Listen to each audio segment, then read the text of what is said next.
L'homme spirituel juge de toutes choses, 1 Corinthiens 2,15.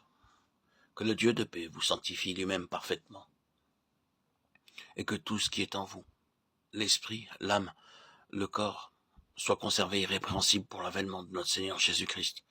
1 Thessaloniciens 5,23.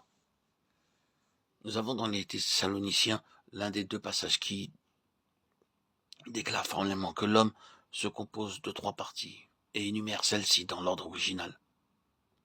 Il est frappant de constater que cet ordre est généralement renversé par nombre d'enfants de Dieu qui, en citant ce verset ou dans leur prière, demandent d'être sanctifiés, corps, âme et esprit. La pensée naturelle décrit inconsciemment les conditions de la créature déchue, jusqu'à ce que, illuminé par le Saint-Esprit, l'esprit de l'homme reprenne enfin sa place dominante dans la pensée et dans les autres manifestations de la vie. La prière de l'apôtre pour les Thessaloniciens montre ce que doit être le chrétien spirituel, car saint Paul ne pourrait demander rien de moins pour aucun de ses autres convertis, c'est-à-dire qu'il soit sanctifié parfaitement. De même, il écrit aux Colossiens qu'ils travaillent, les rendent parfaits en Christ. Le mot original traduit par parfait implique l'épanouissement définitif de maturité. Colossiens 1, 28-29. Pour que l'esprit, l'âme et le corps soient gardés irréprochables, il faut d'abord que l'être soit sanctifié parfaitement, ce qui signifie que l'esprit est devenu le tabernacle du Saint-Esprit, grâce à l'œuvre rédemptrice du Fils, que l'âme, la personnalité est influencée, animée par le Saint-Esprit, dans le sanctuaire de l'Esprit, de sorte que l'homme ne veut plus que ce que Dieu veut.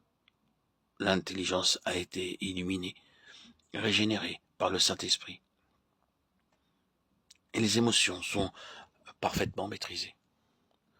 Que le corps est parfaitement dominé, gouverné par le Saint-Esprit, qui, du temple de l'Esprit où il règne, atteint l'enveloppe terrestre par la venue de l'âme.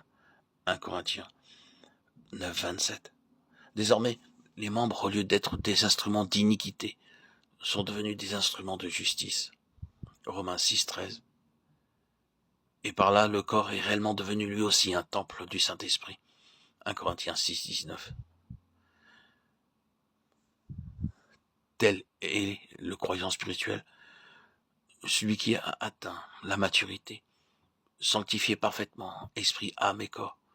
Il est conservé irréprochable, non pas infaillible, par le Dieu de paix, demeurant en son esprit. Alors, l'homme spirituel peut juger de toutes choses. Que le Dieu de paix vous sanctifie lui-même parfaitement et que tout ce qui est en vous, l'esprit, l'âme, le corps, soit conservé irrépréhensible pour l'avènement de notre Seigneur Jésus-Christ. 1 Thessaloniciens 5, 23.